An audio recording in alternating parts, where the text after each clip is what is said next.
আমাদের নামাজ, আমাদের রোজা, আমাদের ইবাদত এগুলোকে মিজানের পাল্লায় উঠালে কোনো ওজনই হবে না। তবে আমাদের একটা কৌশল জানা আছে, আমরা আল্লাহর রহমতের ভিখারি। আমরা সেদিন আগেই গুনার স্বীকৃতি দিয়ে দেব। আমরা বলবো, আল্লাহ তুমি প্রশ্ন করার আগে তোমার একটা কথা বলি, আমারে কিছু জিজ্ঞেস করো না, আমি সব করেছি। এমন কোন পাপ নাই যে পাপ আমারে দিয়ে হয় নাই। তোমার রহমত দিয়ে তুমি জান্নাতে পাঠাবা, তোমার দয়ায় জান্নাতে যেতে চাই, আমল দিয়ে না। পারবেন বলতে? কিয়ামতের দিন আমরা বলবো, আল্লাহ আমার আমল দিয়ে জান্নাত চাই না, আমি তোমার দয়া দিয়ে জান্নাত চাই। তোমার দয়া ছাড়া আমার কোনো উপায় নাই।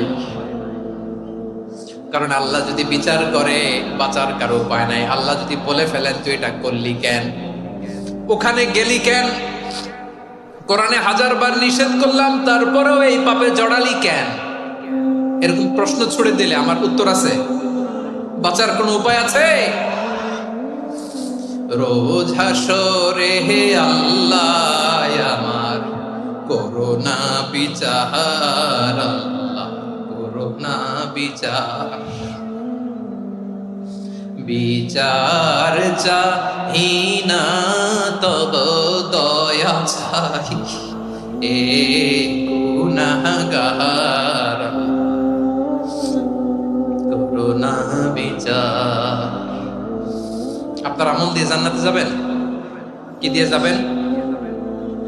আল্লাহর দয়া দিয়ে। আল্লাহর রহম আর দয়া ছাড়া কেউ জান্নাতের চেহারাও দেখতে পাবে না। আমার প্রিয় ভাইরা, এই দোয়া আল্লাহর কাছে পছন্দনীয় হওয়ার কারণ 3টা। দোয়ার প্রথম অংশে আছে তাওহীদ, আল্লাহর একত্ববাদের ঘোষণা। এই দোয়ার দ্বিতীয় অংশ আছে তাসবিহ, আল্লাহর প্রশংসা সূচক বাণী। এই দোয়ার 3 নাম্বার অংশ পাপের স্বীকৃতি। তাহলে আমরা সবাই গুনাহগার। আমরা আল্লাহর কাছে পাপের স্বীকৃতি দিয়ে বলবো, ও আল্লাহ ইন্নী কুনতু মিনাজ জালিমিন, আমরা জুলুম করেছি, পাপ করেছি, অন্যায় করেছি, আল্লাহ বুঝতে পারি নাই। শয়তানের ওয়াসওয়াসায় পড়ে, বন্ধুর পাল্লায় পড়ে, নফসের খায়েশ মিটাতে যে আল্লাহ করে ফেলেছি। তুমি গুনাহ না মাফ না করলে আমাদের গুনাহ মাফ করার দ্বিতীয় কেউ নাই। ঠিক কিনা বলেন? এভাবে অনুতপ্ত হয়ে যদি আল্লাহর কাছে দোয়া করেন, দেয়ালে পিঠ থেকে গেছে, কোন রাস্তা নাই বের হওয়ার, ওই মুহূর্তেও আপনাকে বিপদ থেকে উদ্ধার করবে কে? বিশ্বনবী চরম বিপদে পড়লে 2টা দোয়া পড়তেন। প্রথম হলো এটা, লা ইলাহা ইল্লা আনতা সুবহানাকা ইন্নী কুনতু মিনাল জালিমিন। এই দোয়াটা আমরা বেশি বেশি পড়ব প্রিয় ভাইরা। রাজি আছেন? সবাই আওয়াজ করে পড়ুন ইনশাআল্লাহ। আমার প্রিয় ভাইয়েরা, বিপদে পড়লে বিশ্বনবী আরো একটা দোয়া পড়তেন, লা ইলাহা ইল্লাল্লাহুল আযীমুল হালিম, লা ইলাহা ইল্লাল্লাহু রাব্বুল আরশিল আযীম, লা ইলাহা ইল্লাল্লাহু রাব্বুস সামাওয়াতি ওয়াল আরদি ওয়া রাব্বুল আরশিল কারীম। এই যে বললাম, রেকর্ড হয়ে গেছে। এখন তো আর ইনস্ট্যান্ট মুখস্থ না হলো, পরে মুখস্থ করে নেবেন। আল্লাহ ছাড়া কোনো উপাস্য নাই, তিনি সুমহান, মহা সহিষ্ণু। আল্লাহ ছাড়া কোনো উপাস্য নাই, তিনি সুমহান, আরশের অধিপতি।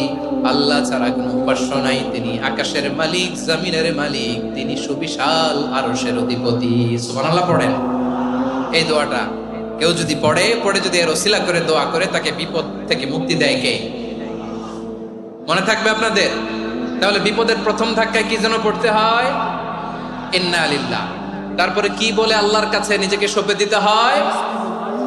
দেয়ালে পিঠ থেকে গেলে লা ইলাহা ইল্লা আনতা সুবহানাকা ইন্নী কুনতু মিনাজ জালিমিন। 2 নাম্বার হচ্ছে লা ইলাহা ইল্লাল্লাহুল আযীমুল হালিম, লা ইলাহা ইল্লাল্লাহু রাব্বুল আরশিল আযীম, লা ইলাহা ইল্লাল্লাহু রাব্বুস সামাওয়াতি ওয়াল আরদি ওয়া রাব্বুল আরশিল কারীম। মনে থাকবে? ইনশাআল্লাহ বলেন সবাই, আওয়াজ করে সবাই ইনশাআল্লাহ।